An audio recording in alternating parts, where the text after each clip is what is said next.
Bonjour à tous. Avant de commencer cet épisode, je voulais vous dire à tous, merci d'être là. 2025 a été compliqué pour beaucoup d'entre nous. Mais malgré tout, on est encore debout. Et ce qui nous tue pas, nous rend forts. Continuons à nous soutenir, à apprendre, à ne pas oublier. En vous abonnant, en commentant et en partageant ces archives oubliées. Très longue et bonne année à tous. Ensemble. Et maintenant, commençons. On t'a menti. Les Noirs ne sont pas absents du Moyen-Orient. On t'a menti sur le Moyen-Orient.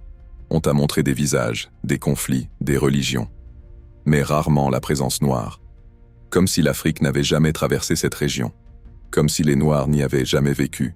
Comme s'ils n'y avaient jamais laissé de traces. Mais cette histoire existe. Elle est ancienne. Et elle a été effacée. Des Afro-Arabes vivent depuis des siècles au Yémen, en Irak, en Arabie, à Oman. Des Afro-Iraniens. Des Afro-Yéménites, des Afro-Irakiens. Ils ne sont pas des migrants récents, ils sont chez eux. Certains sont descendants des routes commerciales anciennes entre l'Afrique de l'Est et la péninsule arabique. D'autres sont issus d'un esclavage oriental longtemps passé sous silence. Mais voilà le mensonge. On parle de l'esclavage transatlantique, et c'est nécessaire. Mais on tait l'autre esclavage, celui qui a aussi arraché des Africains vers le Moyen-Orient. Après l'abolition, beaucoup sont restés. Ils ont fondé des familles, des quartiers, des cultures hybrides. Mais leurs descendants ont été invisibilisés. Dans les manuels, ils disparaissent. Dans les médias, ils n'existent pas.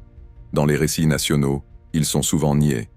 Être noir au Moyen-Orient, c'est souvent être perçu comme étranger, même quand ta famille est là depuis 10 générations.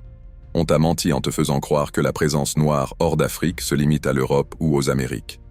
En réalité, l'Afrique est aussi au cœur du Moyen-Orient. Par les corps, par la mémoire, par le sang. Et ce silence n'est pas neutre. Reconnaître cette histoire oblige à regarder en face le racisme, les hiérarchies de couleurs et les héritages de l'esclavage dans des sociétés qui préfèrent se taire. Si tu n'as jamais entendu parler des Noirs du Moyen-Orient, ce n'est pas un oubli innocent. C'est une invisibilisation active. On ne t'a pas tout appris. Ici, on restaure la mémoire.